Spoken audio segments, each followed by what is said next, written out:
नाज़िम, ټنڈوالهيار में बिजली जी बदतरीन लोडशेडिंग आवाम जो जीअण जंजाल करे छॾियो आहे। उन हवाले सां तफ़सील ॿुधाइण लाइ वीडियो लिंक ते मौजूद आहे मेरान टीवी जो रिपोर्टर नसीर शाह। जी नसीर, कहिड़ा तफ़सील आहिनि? जी त नाज़रीन खे ॿुधाईंदा हलूं त सॼे सिंध जीअं ज़िले ټنڈوالهيار में बि लोडशेडिंग जे हवाले सां वॾो आज़ार आहे, जॾहिं ज़िलो ټنڈوالهيار जा 3 तालुका तालुको ټنڈوالهيار, तालुको चंबड़, तालुको झंडेमरी जा नंढा वॾा जेके शहर आहिनि जिन में 16 खां 18 कलाक ताईं बिजली बंदि रहे थी, जंहिंजे करे आम माण्हू थोरे उते रहंदड़ माण्हू सख़्तु परेशान आहिनि। जॾहिं त ټنڈوالهيار ज़िलो हिकिड़ो सरसब्ज़ ज़िलो आहे जिते पंहिंजो तक़रीबन पाणी जी खोट हुअण जे बावजूदि बि स्कारप टूएल ऐं सरकारी टूएलनि सां गॾोगॾु प्राइवेट टूएल बि लॻल आहिनि जिन ते माण्हू फसल पोखीनि था ऐं पाणी पीअण जे हवाले सां इस्तेमालु थिए थो। ऐं लाइट न हुअण जे करे जेको आहे सो फसल बि माण्हुनि जो सुकी रहियो आहे। फसल तक़रीबन हींअर पाणी जी खोट जे करे ऐं वापडा जी बिजली जे बंदि हुअण जे करे तबाह थी वियो आहे, जंहिंमें कमाद जो फसल आहे, फुटी जो फसल आहे, सब्जी जो फसल आहे, उन खे कापारी धक लॻो आहे। ऐं उन खां पोइ जॾहिं अंबनि जा बाग पटिजी वञनि था त पोइ अंबनि खे लाज़मी पाणी ॾियणो हूंदो आहे। उन पाणी अंबनि खे न अचण जे करे अंबनि जा बाग जेके आहिनि सिर्फ़ु सोकिड़े शिकार आहिनि, जंहिंजे करे आबादकारनि खे वॾो नुक़सानु पहुची रहियो आहे। जॾहिं त नाज़रीन खे ॿुधाईंदा हलूं त ज़िले ټنڈوالهيار में 3 ज़िलनि खां बिजली अचे थी। हिकु बिजली जेको आहे ज़िलो ټنڈوالهيار जी आहे, ॿियो मीरपुर ख़ास जी आहे, ॿियो वरी ज़िले सां गॾु जा मंझां कुझु इलाइक़नि में बिजली अचे थी। ख़ासि करे झंडोमरी तालुके में मीरपुर ख़ास जी जेका बिजली अचे थी उहा जे हिकिड़े ॾींहुं को फॉल्ट थिए थो त पोइ हफ़्तनि जा हफ़्ता बिजली बंदि हुजे थी, जंहिंजे करे काफ़ी माण्हुनि खे नुक़सानु पहुतो आहे। जॾहिं त नंढा वॾा शहर आहिनि जीअं मिसण आहे, चंबड़ आहे, संजर टांग आहे, नसरपुर आहे, बुकिरा शरीफ़ आहे, नई मीराबाद आहे, पुराणी मीराबाद आहे, प्यारो लुंड आहे ऐं उस्मान शाही हुड़ी, उन खां अलावा उमरसांद आहे, ॿिया बि काफ़ी जेके इलाइक़ा आहिनि जिन में लोड शेडिंग जो आज़ार वधी वियो हलियो आहे। ॿियो बि नाज़रीन खे ॿुधाईंदा हलूं त बिजली ते हिते जेके आहिनि हिते लाइनमैन जेके कमु कनि था या लाइन ते कमु कनि था सरकारी मुलाज़िमनि, उहे बि घटि नज़र अचनि था। हिते हर शहर में उन्हनि जा पंहिंजा प्राइवेट माण्हू रखियल आहिनि, प्राइवेट माण्हू रखियल आहिनि जेके बिलिंग बि उहे कनि था ऐं बिजली बंदि करणु या चालू करणु उहे प्राइवेट माण्हुनि जे हथ में थी सघे, जंहिंखां बि केरु पुछण वारो कोन्हे। ऐं हू एतिरा त बास ऐं एतिरा त ताक़तवर आहिनि जो कंहिंजी बि ॿुधण लाइ तयारु कोन्हनि। जॾहिं त ऑफिसरनि खे एसडीओ एक्शन जेको ټنڈوالهيار में वेहे थो उनखे बार बार माण्हुनि जेको आहे सो रिक्वेस्टूं कयूं आहिनि ऐं चयो पिए त बाबा बिजली जो जेको बहिरान आहे उन बहिरान ते तव्हां काबू आणियो या उन खे पंहिंजो सेट करियो, पर उन जे बावजूदि बि उन्हनि जे कननि ते का बि जूं कोन थी चुरे। जेके प्राइवेट माण्हू आहिनि उहे पंहिंजी मर्ज़ीअ वारा आहिनि। ऐं ॿियो त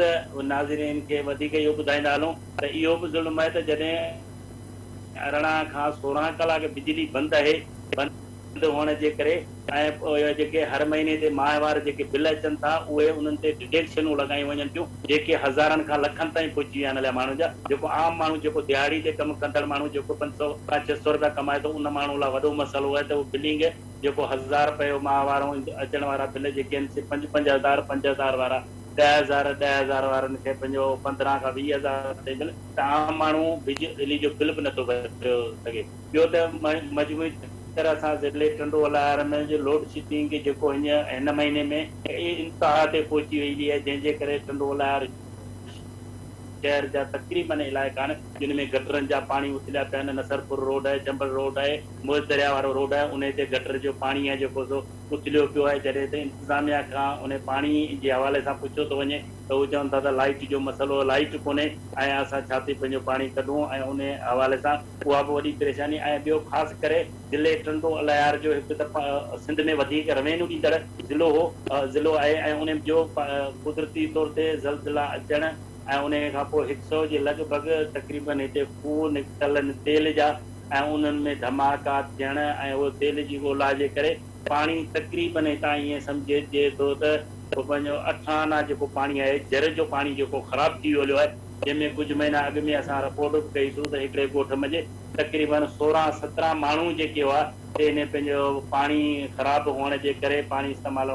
ख़राबु हुअण जे करे मरी विया हुआ। जॾहिं त जर जो पाणी ټنڈوالهيار शहर समेत झंडोमरी जा ईअं काफ़ी इलाइक़ा जिते जर जो पाणी खारो आहे, खारो हुअण जे करे माण्हू मजबूरन पाणी उहो वापराइनि था, जंहिंजे करे मुख़्तलिफ़ बीमारियूं आहिनि,